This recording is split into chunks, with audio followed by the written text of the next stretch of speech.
Assalamualaikum dan salam sejahtera. Hari ini kami akan membentangkan kajian kami yang bertajuk Kesediaan Penduduk Malaysia untuk Melancong di Dalam Negara selepas Perintah Kawalan Pergerakan PKP berakhir. Sebelum itu, ingin saya kenalkan diri saya Nazlin binti Nazri dan sahabat saya Salina binti Muhammad Sipelizan. Rangka pembentangan pada hari ini akan dimulai dengan pengenalan, diikuti dengan objektif kajian, kemudian sorotan kajian, metodologi kajian, analisis kajian, kesimpulan dan juga senarai rujukan.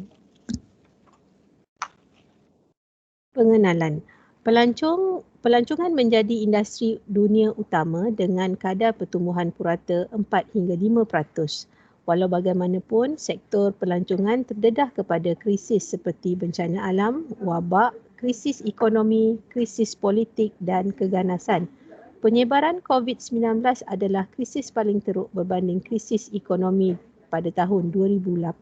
Sempadan negara di seluruh dunia ditutup kerana penyebaran COVID-19 dan pada 18 Mac 2020, Kerajaan Malaysia mengumumkan Perintah Kawalan Pergerakan PKP di seluruh Malaysia. Objektif kajian. Objektif yang pertama adalah untuk mengkaji kesediaan penduduk melancong selepas PKP. Objektif kedua, mengkaji pilihan perjalanan selepas PKP. Dan objektif ketiga, persepsi terhadap melancong selepas PKP. Sorotan kajian.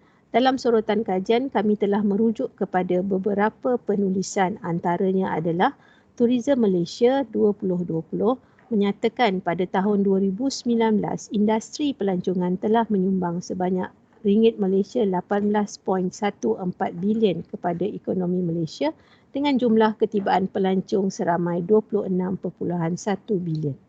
Manakala Jamaluddin 2009 menyatakan promosi juga giat dijalankan untuk pelancongan sukan dan rekreasi, pelancongan ekologi, pelancongan pertanian dan program tinggal di rumah angkat, pelancongan budaya dan warisan dan pelancongan pendidikan serta kesihatan.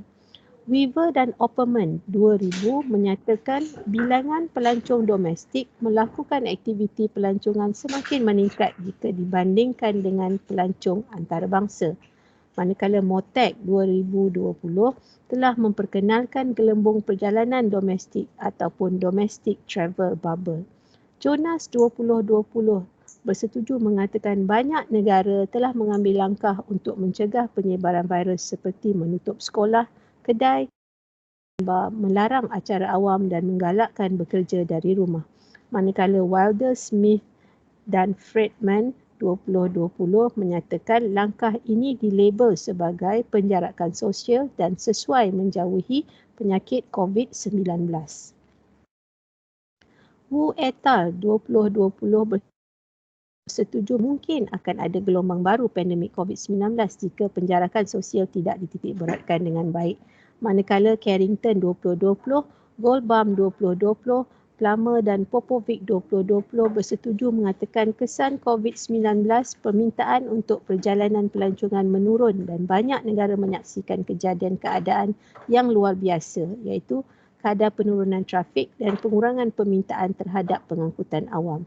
Shi et al. 2019 menyatakan penduduk lebih cenderung mendapatkan bekalan menggunakan khidmat penghantaran untuk membeli pakaian, makanan dan lain-lain lagi. Manakala Choco et al. 2011 menganggap manusia akan menghindar dari menaiki pengangkutan awam kerana beranggapan ia boleh menjadi tempat pembiakan virus dan tempat yang mana susah untuk dielakkan bertembung dengan orang lain. Dan Tafazwa 2020 bersetuju mengatakan satu atau lebih dimensi dapat mengubah penilaian pelancong terhadap tujuan dan sebab mereka melakukan perjalanan. Untuk metodologi kajian pula, kajian ini telah dijalankan secara atas talian menggunakan Google Form untuk mendapatkan maklum balas dari responden. Instrumen kajian yang kami gunakan adalah borang soal CD yang telah dimuat naik ke dalam Google Form. Populasi penduduk Malaysia adalah lebih kurang 32.7 juta. Sampel untuk kajian ini kami menggunakan jadual pensampelan Krejcik and Morgan 1970 dan mengambil sampel sebanyak 406 orang responden. Bagi kaedah analisis pula, kami menggunakan Microsoft Excel untuk menilai skor min, skor mod, peratus dan juga cross tabulation, iaitu silang tabulasi di antara dua atau lebih pembelih ubah. Okey. Dapatan kajian mendapati 67.5% daripada responden kami merupakan yang berjantina lelaki, manakala 32.5% pula adalah perempuan. Bagi kategori umur pula, terdapat 64.3% responden adalah berumur di antara 18 hingga 25 tahun yang merupakan majoriti peringkat umur yang menjawab borang soal selidik kami.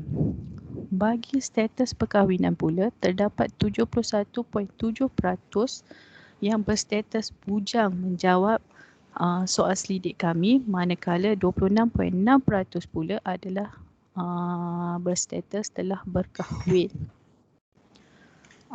Mengenai pekerjaan, sebanyak 46.8% merupakan pelajar yang menjawab.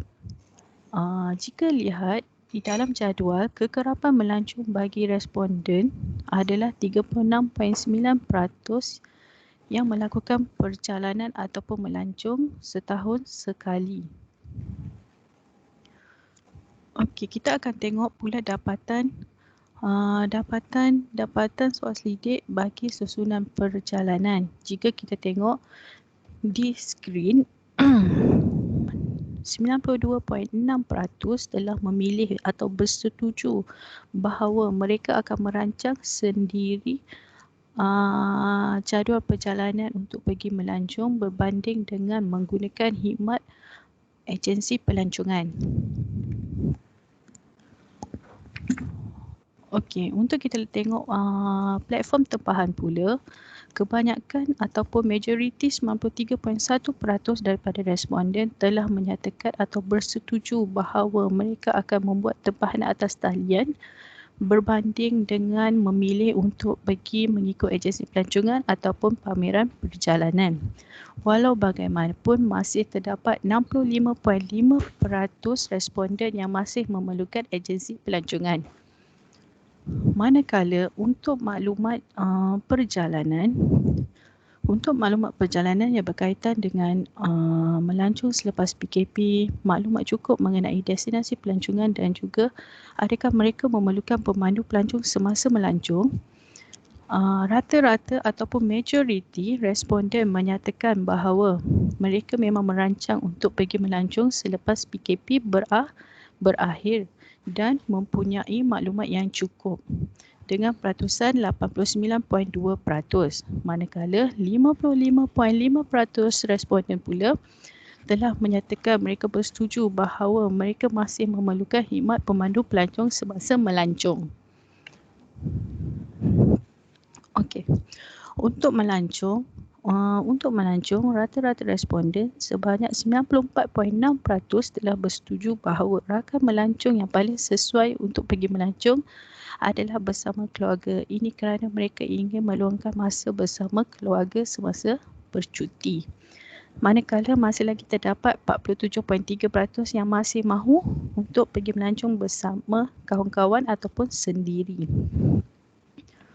92.9% responden telah bersetuju bahawa mereka akan menghindarkan lokasi-lokasi yang mempunyai kes-kes COVID yang tinggi, manakala masih lagi terdapat 7.2% responden yang masih ingin pergi ke tempat-tempat yang ada kes COVID-19.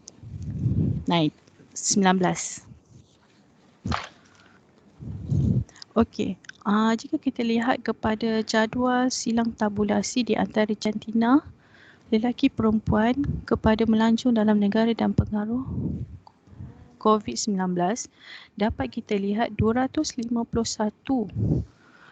responden lelaki telah bersetuju bahawa mereka akan melancong ke dalam negara berbanding dengan keluar negara selepas PKP ataupun selepas COVID-19 ini reda. Dan mereka bersetuju, 252 responden telah bersetuju bahawa dengan adanya COVID-19 ini telah mempengaruhi keputusan mereka untuk pergi melancong. Jika kita lihat pula pada skor mod dan min untuk kemudahan pelancongan dan jenis pelancongan, dapat dilihat bahawa kemudahan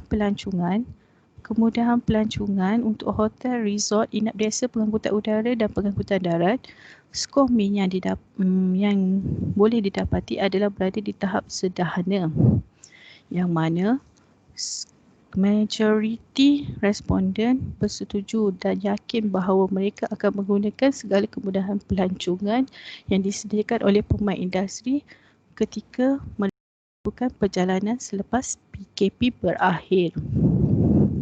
Untuk jenis pelancongan pula, rata-rata skor min mereka adalah berada di tahap sederhana dan paling tinggi adalah 3.51. 3.51. Itu adalah jenis pelancongan semajadi, makanan, budaya dan bandar, dan responden bersetuju bahawa mereka akan pergi ke tempat-tempat jenis pelancongan ini.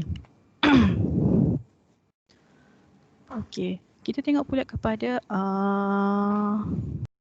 tabulasi status perkahwinan dan juga pelancongan semajadi, pelancongan makanan, pelancongan budaya dan juga pelancongan bandar. Dapat dilihat di dalam jadual bahawa pelancongan makanan merupakan yang tertinggi yang menjadi pilihan kepada responden, iaitu sebanyak 354 telah bersetuju bahawa mereka akan pergi melancong ke tempat-tempat yang mempunyai tarikan makanan. Dan yang terakhir mereka akan pergi ialah di kawasan yang pelancongan bandar, di mana dengan skor mereka 234 orang sahaja. Okey. Pada keseluruhannya, penduduk Malaysia telah bersedia untuk melancong selepas PKP berakhir dengan merancang aktiviti pelancongan mereka sendiri dan menempah melalui di atas talian. Penduduk Malaysia juga telah bersedia untuk menggunakan semua perkhidmatan yang disediakan oleh pemain industri. Penduduk Malaysia mahu melancong bersama keluarga dengan mengunjungi destinasi pelancongan yang kaya dengan kepelbagaian budaya, makanan, bandar dan semajadi. Ini dapat dilihat bahawa ketiga-tiga objektif kami berjaya dicapai dengan dapatan analisis yang telah didapati ataupun dirumuskan. Okey. Berikut adalah senarai rujukan yang kami gunakan semasa menjalankan kajian ini. Terima kasih kepada pihak penganjur kerana memberi peluang kepada kami untuk membentangkan hasil kajian kami mengenai kesediaan penduduk Malaysia untuk melancong di dalam negara selepas Perintah Kawalan Pergerakan berakhir. Terima kasih.